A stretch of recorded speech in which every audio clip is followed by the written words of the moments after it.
Welcome to the Global Journalism Seminars. This is The Briefing. More frequent and severe weather events are exacerbating vulnerabilities across the continent of Africa. Droughts and floods threaten food security by affecting agriculture. Water scarcity has become more pronounced, affecting millions, and rising temperatures and changing rainfall patterns contribute to the spread of diseases like malaria. Livelihoods are endangered, communities are displaced.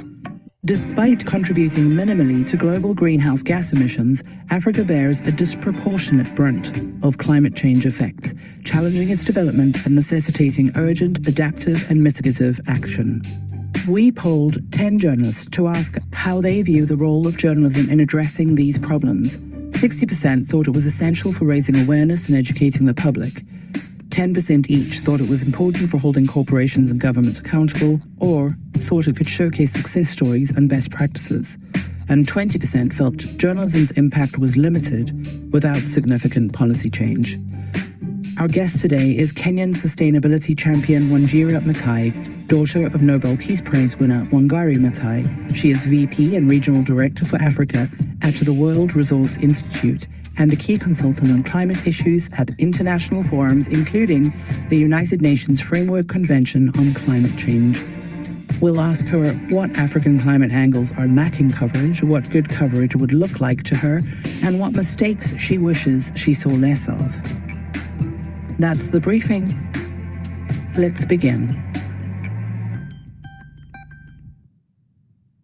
Well, hello and welcome again to another Global Journalism Seminar. Very, very pleased and glad to have Wanjira with us, as you just heard. A bit different from the conversations we've had in the past, which is around journalism and with journalists. This time round, we're talking to someone who's really in the thick end of it in terms of climate conservation. And I think it's a great starting point to just understand where journalism could be a linchpin between policymakers, governments, change makers, and the issue itself. Wanjira, thank you so much for taking time out and speaking with us. So good to have you here. I think for people joining in, some context would be good. So maybe we could start by talking a little bit about what the World Resources Institute does, because it does have a pretty wide presence, especially across the Global South. But tell us, what the sort of core initiatives are for the Institute. Mathai, thank you so much for having me. This is a real pleasure, and you're always an inspiration. The journalism we see coming out, and in Africa we are huge consumers. So thank you for that. At WRI, I actually lead African global partnerships. I like to call myself a community builder because WRI has such a broad base of resources and tools and capacity that we like to leverage to address the biggest challenges the world faces. At the moment, the WRI's core work is focused on a strategy that is addressing the shift in ecosystem, human systems, so to speak, addressing issues of energy and the energy transition, addressing food, land, and water issues of forest protection, forest restoration, and how we produce and protect resources, how we reduce waste, and how we produce our food. And then, of course, focused quite heavily on the cities agenda. We know that cities are the tapestry on which development is happening. They are the engines of development, and WRI has a very specific focus of work that is looking at how we build the cities of the future. What are the opportunities for green, positive development, so that we look at continents like Africa that have 50%, the infrastructure needed for the next 50 years has not yet even been built. So how do those cities grow? How do we build inclusive infrastructure, opportunities for non-motorized transit, walking safely, riding bikes, and of course, driving in ways that are not polluting, mass transit. Those are the issues that at the World Resources Institute we work on at the intersection of people, nature, and climate, and in 12 countries around the world. So much has happened in the year gone by and could potentially happen in the year going ahead. There's a lot that the world has witnessed in terms of extreme weather events. There's a lot that's happened by way of dialogue, negotiation, targets being either scaled up or scaled down. And as we speak, we're living through a very, very big election year that could potentially either change the course of what happens with regards to climate negotiations or could actually double down on it. When you look back and when you look ahead, because it's a strange sort of space that we're standing at right now, what would you say has been the most frustrating bit of the last year? And what do you think might be the most promising bit of the year ahead? Well, I would say the most frustrating bit is just to see how dire the climate crisis really is, to see just how important our action today is, how much it's dependent on policymakers to shift how we do business. And yet so little is happening. So little is happening, especially for the most vulnerable. For me, the issue of climate justice remains one that we cannot ignore. We cannot ignore the fact that those who have done the least to cause the climate crisis are suffering the most. I find it absolutely unconscionable that the world is not rallying to address this crisis, to ensure that those who are most affected don't slide deeper and deeper into despair. And we have what it takes to do it. COVID was a really interesting time, wasn't it? Because we saw in record time people rally, but often rally for themselves. And so that level of sort of selfishness surprises me and is also equally disappointing, because we cannot resolve the climate crisis alone. It will take everybody. And in fact, Africa, we know today, is such an important part of the climate solution. And so I'm surprised that we don't move faster. It's cheaper now than it will be. It will cost us much more to delay. And yet we continue to see so much deception, so much delay, and so much deliberate confusion that is delaying our ability to address what is an existential crisis. I'm hopeful about the fact that we have a generation coming behind us that is focused, that is calling out the deception, that is calling out the delay, that is actually helping us shake out of our despair and know that we actually have no choice, but we actually have to do something about it. And I'm talking about a youth population that for Africa is almost 80% of the population. So the fact that we are the last generation that can do something about it, we have what it takes, we have the finance it takes globally, but we really just need the will. That's hopeful, because that means it's within our reach. You know, it's interesting that you tapped back into COVID as an event in all our lifetimes, because I think it also very swiftly pivoted attention to responsible journalism and responsible and accurate reporting about what the world was living through, what the options were, what was safe or unsafe behavior in that period in time. I want to pick up one of the events that I think a lot of analysts are certainly grappling with, and that's heat. For Kenya, very vulnerable. All estimates seem to be that temperatures are going to rise by the 2050s. It looks like there will be more hot days and hot nights, and lesser still in terms of the colder period that the country will live through. What sort of stories do you believe journalists should be telling at this point that are A, informing the public responsibly, but B, also providing solutions that are useful to them in their daily lives? Heat is an interesting one, because the ability for human beings to cool themselves in times of extreme heat has become one of the biggest issues and stories to watch going forward, because there's only so much you can do when the system breaks down. We saw in Vancouver, hundreds of people died, one of the wealthiest parts of the world, but they could not cool people and create ambient comfort fast enough. This is a real crisis. And a lot of these are what we call events that are sometimes unexpected, that you don't actually anticipate that this will happen when it does. But the truth is, we know that nature is one of the best air conditioners in the world. We can actually cushion ourselves against the worst impacts of heat by ensuring that we create greenways, ensuring that we create green spaces in cities. We limit the oven that is a heavily built environment. We see cities around the world bringing down concrete bridges and concrete areas to create green spaces that immediately bring temperatures down. Leveraging nature is going to be one of the biggest opportunities we have, especially when it costs so much to bring air conditioners. You can only do so much mechanical cooling and cooling spaces that way. Before you know, you absolutely have to be able to go under a shade or into a cool river and cool yourself. So the role of nature is one I would love to see covered more. How can we create today opportunities for ambient comfort that are nature-based? We know it's possible. We've seen people create greenways where people are walking for kilometers in shade. If we do that, can imagine what that does for people who are walking and don't have access to motorized transit. We've got to consider ways that we can do that, does not cost exorbitant amounts of money. Mm. And so much of this storytelling, Wanjira, is also about having the ability to focus on local solutions and bring local voices to the fore.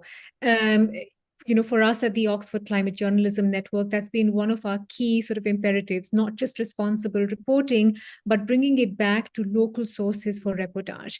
Is it your sense, though, that for climate reportage as a whole, there is a far more global north focused conversation happening, and what can we do to be more broad based, both in terms of the reportage as also access to resources to global south journalists to tell these stories, and to point in the directions that is helpful for communities?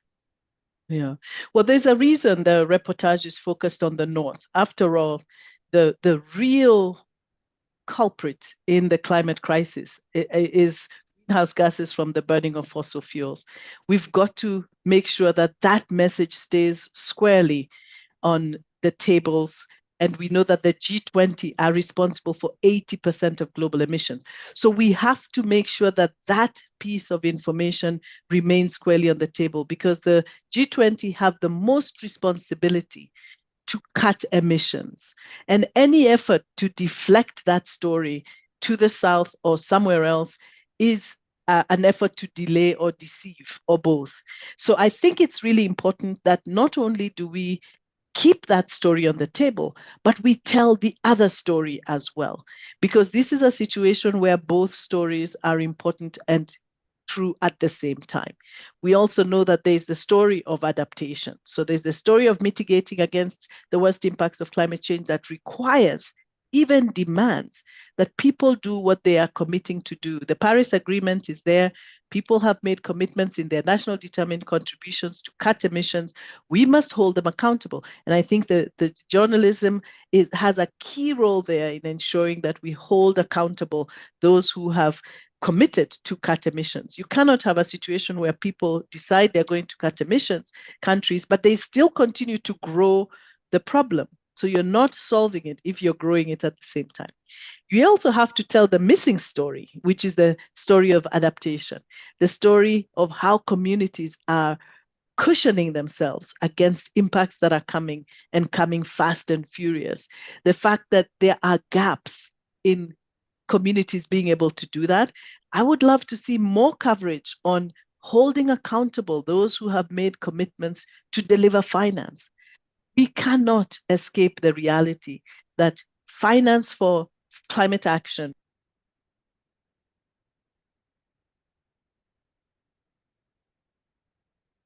Just seemed to slowly. It's coming absolutely unacceptably slowly. But we also know that countries in the global south especially are already spending significant amounts of their own resources to adapt, their own budgets, deflecting from education, health, to cushion themselves.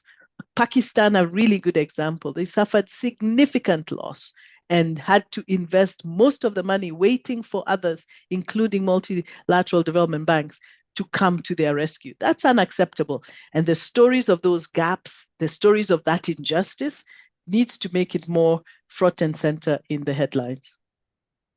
is there a specific project or story that comes to mind that you'd like to share with us where you think, a lot of these boxes got checked in terms of really helping the community, positive reportage, and something that looked like a solution that others could model for themselves, something that you'd like to draw from your own experience to share with us? I mean, the only one I would have to think hard for a climate one, but COVID we talked about. I mean, how many stories of that do we see of where reportage was timely, reportage was loud, it was in all sorts of media, communities rallying, governments aligned, NGOs aligned, and all of those working together towards a common goal. I wish we would see that sort of alignment on climate. There's two other large items that often don't get addressed in my opinion, as much as they should. One is climate and gender, and the other is climate and migration. I mean, close to your borders is South Sudan, where there is intense displacement happening. There has been flooding that has occurred. Are we telling enough stories about both these categories, climate and gender and climate and migration? And how do you think we should be telling these stories as journalists? Well, I think a lot of the climate stories on gender or on migration have to be localized. They have to be, for them to be contextual. It's otherwise very difficult to perceive of what you mean by climate and migration. It conjures a feeling if you don't see the faces of the people who are suffering, who are moving, not because they want to. Nobody wants to leave their home.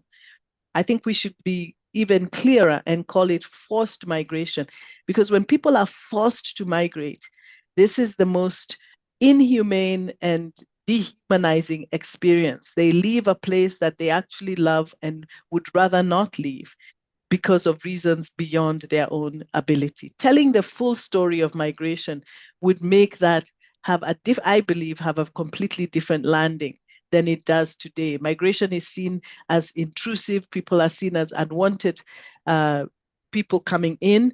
And it doesn't conjure this sense of solidarity and the fact that actually the places where people are moving from are places that have been exploited for many years, places where business has continued to thrive, but hasn't invested in the development of sustainable development in those countries. So I think it's really important to tell the full story of illicit flows, unfair trade that renders some of these countries poor and dependent.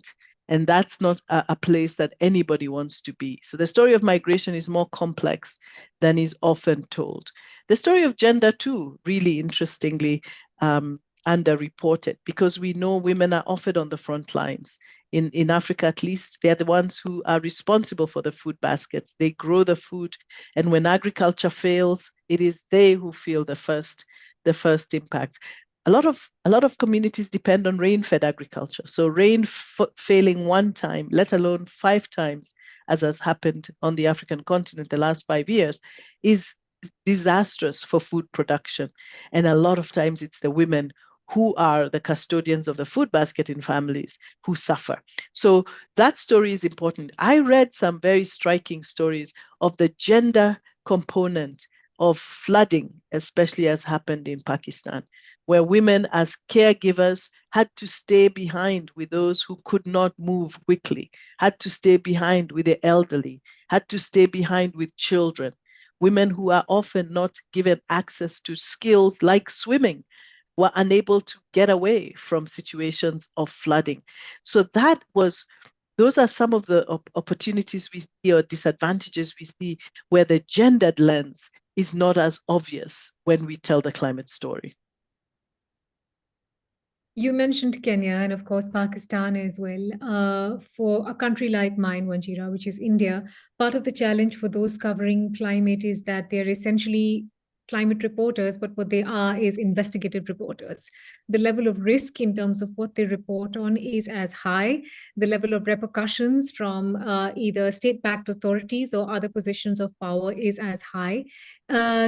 What kind of support do you think we can provide for journalists who are putting their lives at risk and reporting on very dangerous but very important stories that impact the entire citizenry. So what sort of support do they need? Is that what you're asking? Yes.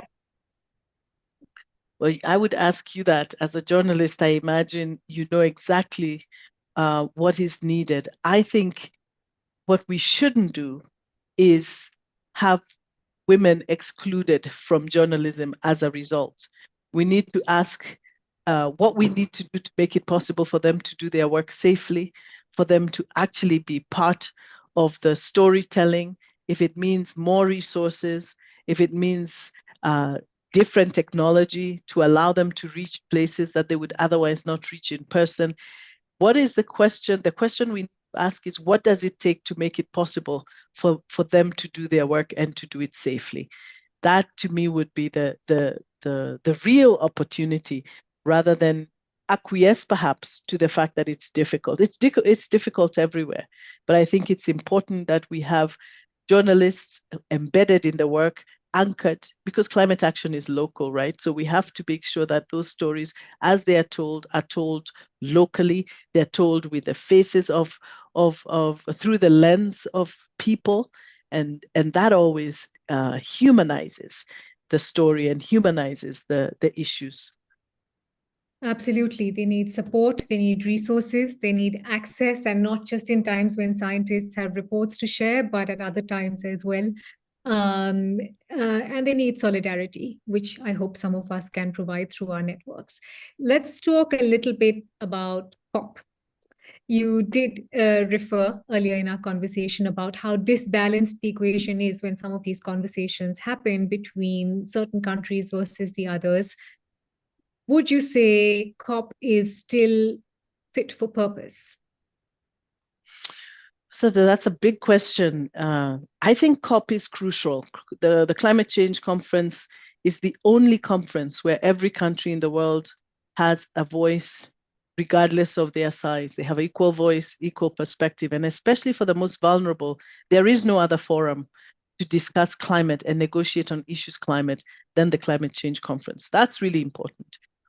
I think that now that the Paris Agreement is there, it's agreed, it's time for implementation. There's a real opportunity to look at whether every year the topic of discussion is ambition. We've really addressed the ambition issue significantly. We've set the bar for ambition. It's time to discuss action. So I think in terms of fit for purpose, I think COP needs to focus a lot more on action and acceleration, how we build and move faster, and what needs to happen. And so that becomes the forum for discussing what's actually happening. What is the accountability structure that exists for us to make sure that action is actually happening? There's a lot of discussion on ambition, which is what the COP is focused on often. That's what I would see as a major adjustment, is perhaps every other COP can focus, every third COP can focus on ambition, I heard someone say, and instead focus on action, every other, and on acceleration. Within that, where would you put the decision on the loss and damages fund from the last COP? Definitely an action and acceleration. The loss and damage commitment, even the loss and damage commitment that we saw at COP, which was applaudable, that we saw it on the first day, a decision on loss and damage, and a kitty that I think reached 700 million. But let's remember that that is but a fraction of what is needed to address the crisis. I believe the cost of the crisis in Pakistan alone was 30 billion. So you can imagine 700 million doesn't even begin to deal with one country, one event. So we are still a long way away. So I would say acceleration is the name of that game, and certainly action. We've got to see real commitments for issues of loss and damage. Look, the truth is, if we don't address and prevent the climate crisis, we will be then dealing with adapting against it, and the worst case, dealing with losses and damages. It's more and more costly, as you can see, and the resources needed for the loss and damage fund are nowhere near what is required. So accelerate and action. I want to talk a little bit about engaging with a younger audience and a younger population before I start getting questions in, Wanjira. Um, the the data is clear, which is that there is a fraying relationship between the news as we know it and younger audiences. They are drifting away from the news, and yet, as you pointed out, you believe journalism remains quite important and central to this conversation around climate. How can we make the two meet? I don't know if I would say they are drawing away from the news. I would actually say um, that, Mitali, they are probably getting their news from other places. They don't get their news from the same place you and I still probably get our news. They have their news from, today we have so much democratization of the space of news. Everybody can tell news, everybody can create news. And they have a really powerful way of telling news and getting news. So I think maybe we need to diversify our ability to reach them and our ability to uh, challenge ourselves basically in how we respond to the needs that they have. Young people are driven by action. They really are. If you talk and you keep talking, they'll say, okay, then what are we going to do? Let's do something. So I think that's inspiring for them. It's how is it possible that you know all this, which is the famous work that was the battering ram in many ways in the climate story and climate action, when Greta said, how can you know all this and do nothing? It is completely mind-boggling for them. So I think that generation is a bit different than ours, and we need to get with the program. I'm smiling because I think for every sort of teenage parent, this is the usual echo saying, "Who says they don't know what's happening? They're just not getting it where we did." But on your point about the let's do something, this is an interesting one, Wanjira. You wrote an essay for the New York Times where you talked about the Chipko activists of India, who these women who hug the trees to protect felling Yeah. the trees. Um, how do you read the Just Stop Oil protests? Well, I think the Just Stop Oil protests are everybody's trying to make an effort to say we have to be honest about what is killing us, right? Let's address the reality that today renewables are cheaper, more available, more prolific than they've ever been. But there's a sector, an industry that is hell-bent on ensuring that they are the last ones sell the last barrel of oil. It is unacceptable given what we know that, and now with the last COP declaration that we phase down fossil fuels, that we are still seeing build up, ramp up in almost every country that produces oil. So I really think that there needs to be a closer examination. We know now the reports around which countries ought to be making their trajectory get away from fossil fuels.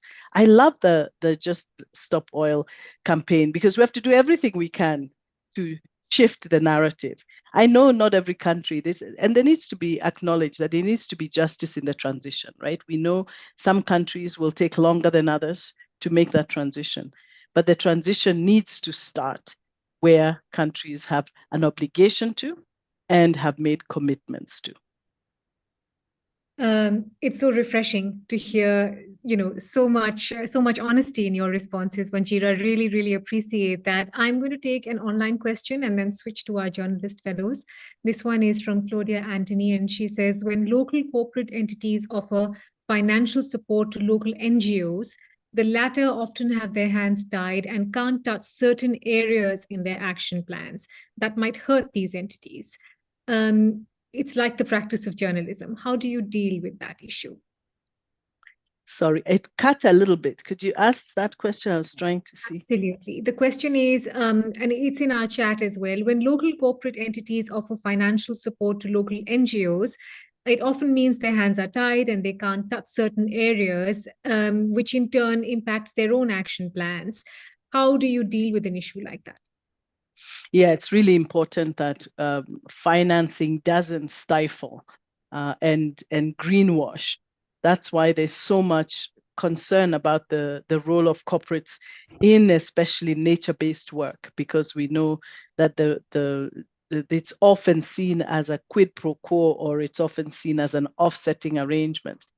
I think it's really important for corporates to engage with local organizations, to be in partnership with local organizations, but the integrity of that partnership needs to be addressed and needs to be clear. For many organizations that I know, at least, it's always very clear that they will speak up even if they have your resources, if something in the work that they do going astray.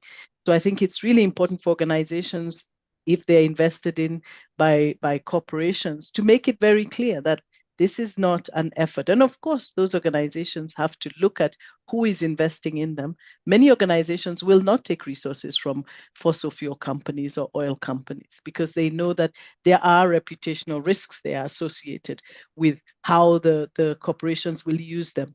So it's really important to be open your eyes, be clear, and make sure that your partnership is not hinging or impinging your ability to deliver on your mission. Let's head across to the room now. Lots of questions from our journalist fellows. Here's the order that I have. Perhaps you could introduce yourself. So it's Omar, then Patricia, and then Thomas. Thank you very much. I don't know if you hear me. We can hear you. Okay, thank you. It's a great honor and a pleasure for me to talk to you. And for those who don't know, correct me if I'm wrong, you're the daughter of Wanjira Mathai.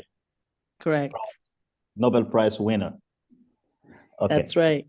Yeah, and I have many questions, but I will start with the first question that is somehow related to your activism.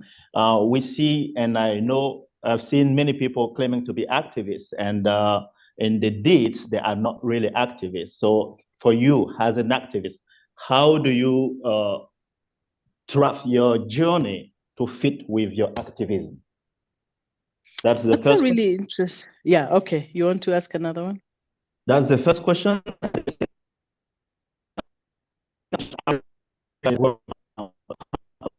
We need a lot of resources. We need we need development, and that means that we need infrastructures, we need industry.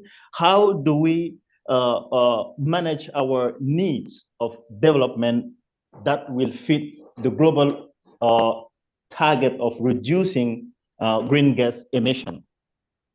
And also the last question is, how do we hold accountable foreign companies, mainly China, that are investing a lot in Africa? I can quote Guinea, Gabon, Cote d'Ivoire, and Congo in coltan mining companies.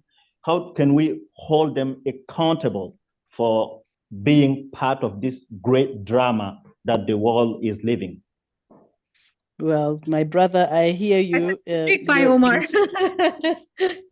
Speaks for many of us as Africans.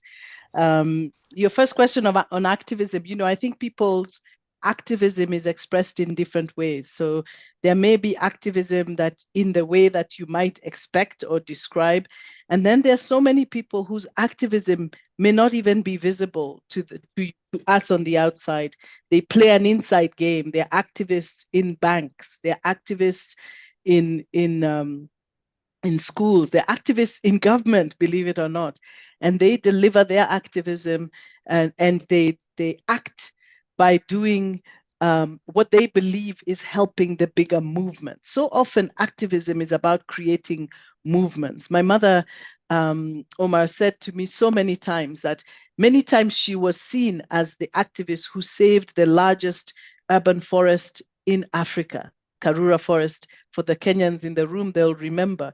But it took the solidarity of so many people. There were businesses, embassies, there were lawyers, people who essentially expressed their activism by bringing in solidarity, giving of their time, talent, and treasure to make sure that a goal was achieved. So I think you should always see your activism not only in one way, as wherever you are, you will stand up for what is right, public opinion notwithstanding, and you will do what is necessary. When you're moved to action, it's not always you on the front line. But are you in solidarity with those who are? Are you supporting? Are you present when they call for the Solidarity March? Are you giving your money to make sure that those activists are moving? That's all activism. And that's all extremely important that we have all forms of it. You're absolutely right. There's so much discussion about development and greenhouse gas emissions. Look, I don't think for Africa, greenhouse gas emissions are the priority. We are 4% of global greenhouse gas emissions. And that's why I said the emissions story must remain on the table, but it is not for the African continent to deal with. We have a development agenda that requires that we grow. However, we are best advised, we would be wise if we grew in a way that is low carbon and climate resilient, because this is the reality that we are facing. Imagine for a minute the mobile phone era, when we had landlines and we were all hoping to make sure that we have a landline connecting us. What if we had resisted the mobile phone revolution and said, it's our right to have a landline, and we want to have a landline? Where would we be today? We must invest in the technology of the future as we grow, but it's not our burden to reduce greenhouse gas emissions. And I think that's important. That's an important journalistic story, to continue to remind people that Africa's story is a climate story, is a development story. We have to grow. We have got to eliminate poverty. The levels of poverty on the African continent today are unacceptable, and nobody can adapt against abject poverty. So we have to build the sort of economic prosperity we require. Best advice that we do that in a way that leverages the technology of the future. So I think that just shows that, to me, they are not mutually exclusive. We can develop and also be responsible environmentally. And then what was your last question? I thought I wrote it down. I don't see it here. Oh, foreign companies coming to most important, we all elect leaders. So often I say to myself, well, if I were president for a day, this is what I would do. Because at the end of the day, we have elected leaders who we give the responsibility to commit us. So they're operating on your behalf. So I often say to my friends, we must elect the right leaders, elect leaders who you believe will speak for you. That's one. It's very difficult for us, for you, for me, to do anything about the deals that Kenya signs with China, or that Guinea signs with China, or Sierra Leone signs with China.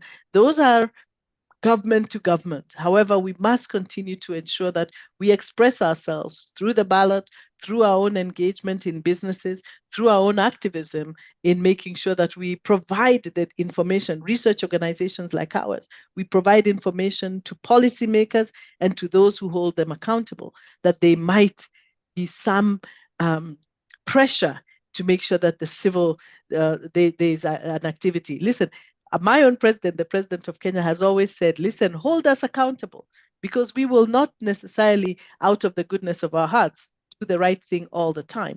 So we have, as civil society, a role to play in holding our governments accountable as well. And that's what journalism is, isn't it, Wanjira? Accountability for all these counts. Patricia, you're up next. We thought we'd go to Thomas, seeing as the camera's there. Oh, sure, Thomas. It's okay. Just speak. Hello, can you hear me? Yeah. Yes. All right, I'm Thomas Samuel from Nigeria, and lately I've been seeing Kenya as a space for experimenting big green initiative, as seen by Tony Elumelu Foundation in collaboration with UNICEF. Do you see that project succeeding? And how is Kenya going to be a reference to other African continents should it succeed? I don't necessarily know that project. I know, of course, Tony Elumelu Foundation, and I know that the good work that they're doing with young people. I don't particularly know that project in particular, but let me say this. Kenya is, the Kenyan leadership in the climate space today, and shifting the narrative of not only are we victims of the climate crisis, but we are also hubs of climate solutions, is a really important one. It's important for the psyche of every single African to see themselves not necessarily as a victim but as a part of the solution. We have 60% of the world's best solar potential on the African continent. Why isn't it exploited? Why isn't finance flowing where the sun shines? There is unfair flow of finance, and that's why we've got to focus on finance infrastructure. And journalism could help people understand, and help all of us understand what opportunities there are for us to engage, because there's got to be a reason why only 2% of global finance flows for solar come to Africa, which has the best solar potential. So those are the real issues that we need to be looking at. But we ought to be extremely confident knowing that we have the best solar potential. We have an abundance of renewable energy minerals and critical minerals that are needed for the sector. But unless we have free and fair access to markets, free and fair access to finance, we will not be able to exploit those, even with the youngest workforce in the world. All of that is a confluence that ought to buoy us into the future, but it doesn't. So we need to begin to shine a spotlight on why not. And then, of course, the accountability around who is responsible, why is there poor access to trade and finance. All of those come into play. And as you've seen, Kenya has chosen to lead in this because we don't have much time. We've got to build a sort of resilience and prosperity for our people. Otherwise, we are doomed in a climate crisis that we face. Thomas, why don't you share with Wanjira and with the audience, before we go to Patricia, what your project is about, because I think she'd be fascinated to hear, as would the audience. All right, my project is on the impact of a farmer header crisis in the northeast Nigeria, and climate change is part of it, actually. And the Tony Eluvelu Foundation project that I was talking about is like empowering young people to go into businesses that is more of like recycling, and it's more of a climate friendly. So they are giving young people seed capital to start up businesses. And that project is also supported by UNICEF. So I was like wondering, since you are from Kenya, maybe possibly, and you are also in the environment aspect, you must have come across that project.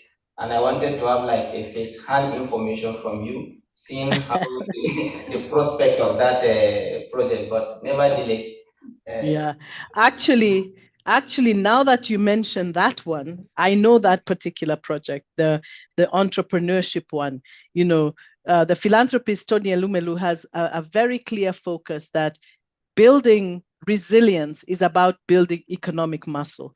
That unless you address the creation of jobs, quality jobs, unless you address the opportunity for entrepreneurship to thrive, especially in young people, there'll not be any way to adapt against the climate crisis. What is important about what he is doing and what others like them are doing, there's a movement called Restore Local that we are leading that is about tree-based businesses. How do you ensure that people can organize themselves into businesses that are related to either tree nurseries, cocoa? There are some people who are growing macadamia nuts, avocados. All those tree-based businesses both address climate and address business. The business proposition is important because it brings and puts money in the hands of people.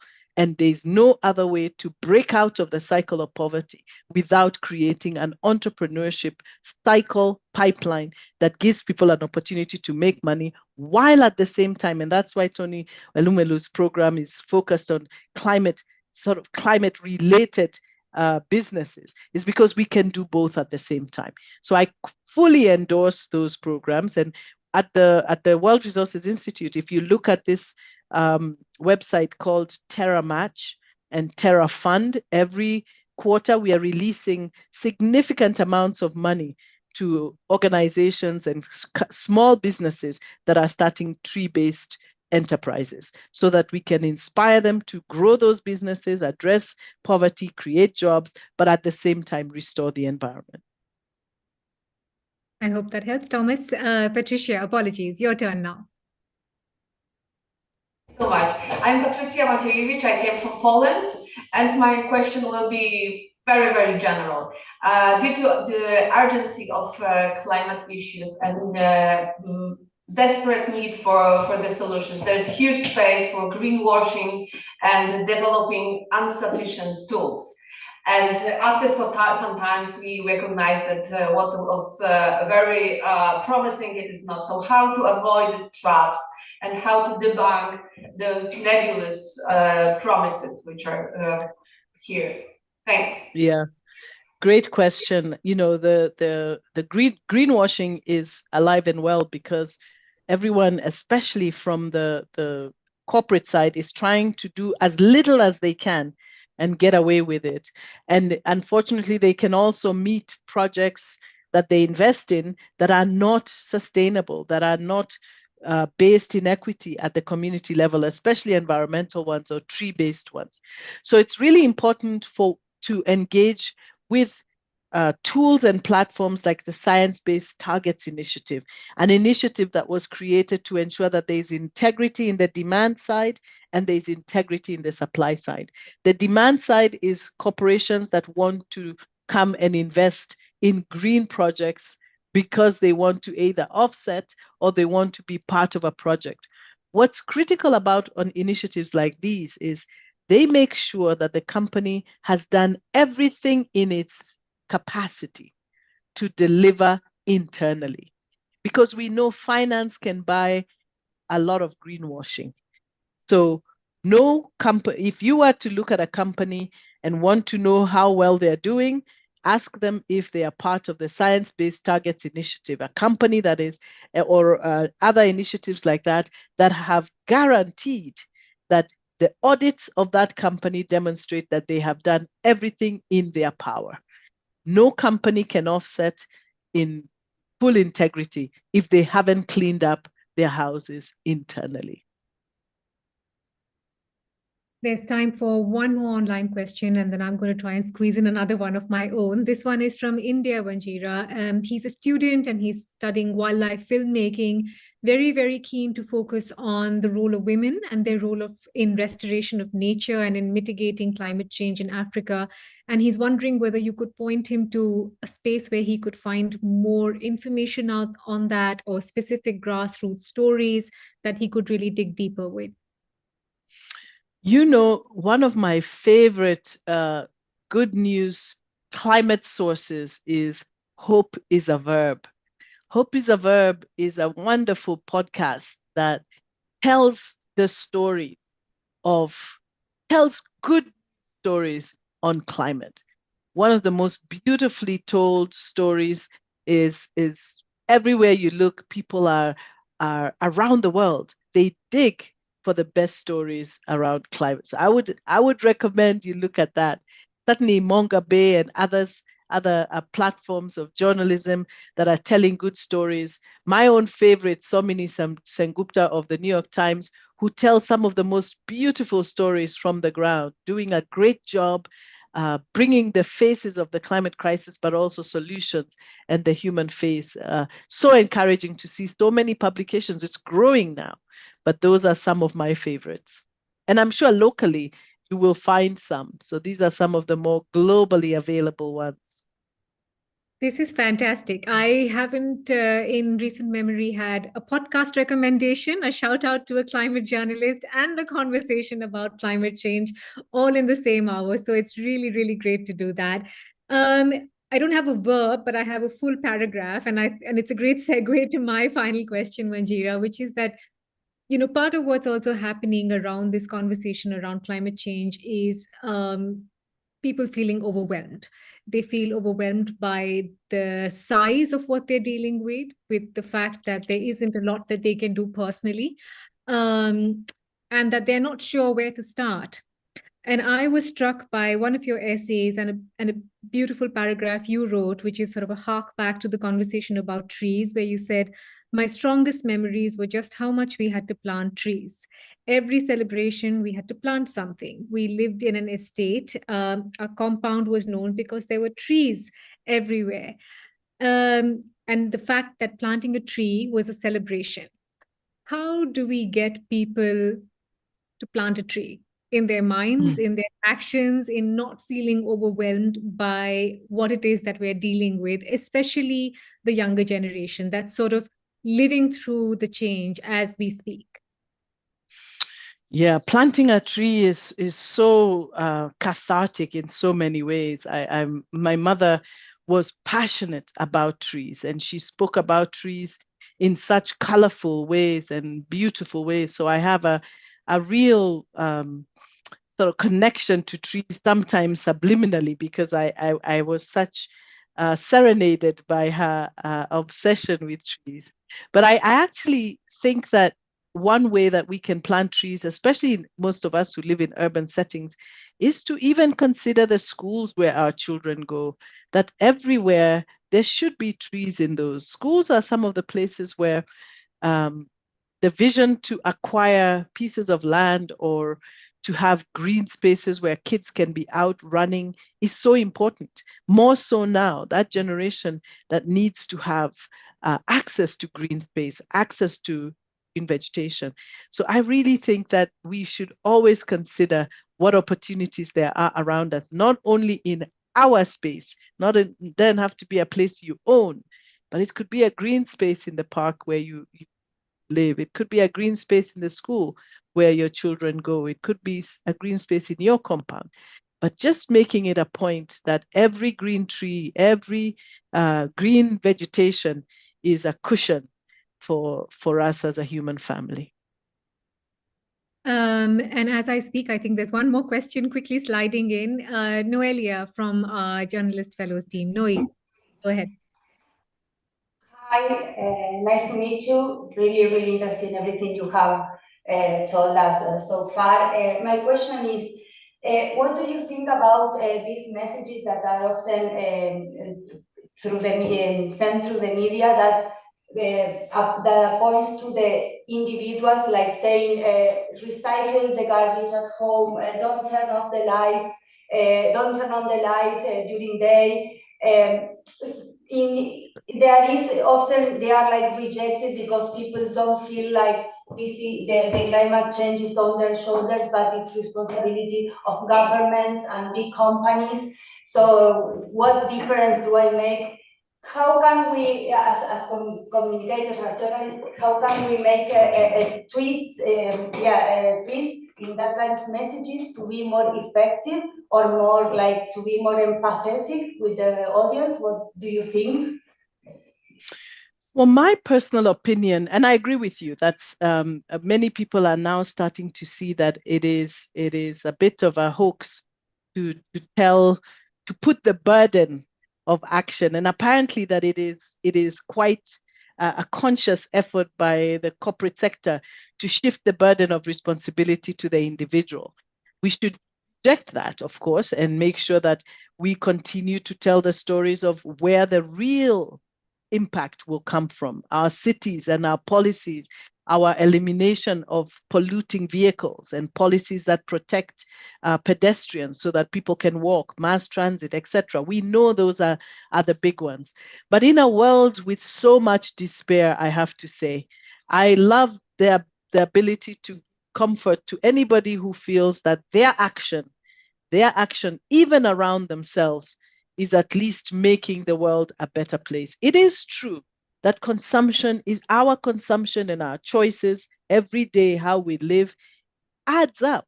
It adds up. There's a reason there's so much plastic in the ocean. Every single one of those came from some home somewhere. So it's not insignificant. It is something. It may not change everything tomorrow, but one person at a time, as my mother used to tell us, the hummingbird, is the story of this little bird that one drop at a time, it believed in its capacity to be an agent of change. Maybe that just is the trigger that's needed for your child to really get into the sector, to really understand. I think it's important to do both, but not to make it the burden that one recycling bin at a time, we will change everything. That's not where the burden of change is. We will leave it there for today, Wanjira. It's been an absolute pleasure to have you, to use the analogy of a tree that you are so fond of. As your mother was the roots, you are the branches. Clearly, thank you. Fantastic to see all the work that you've done And I hope for journalists, especially those covering climate from across the global south, there's been so much to soak in and resonate from everything that you shared. Thank you again. And I hope Thanks for having me. Absolute pleasure. And I hope we get to see more and more of you over the months from the room downstairs and the team here. Thanks again, and goodbye to you and to our audience. Thank you very much, Mitali.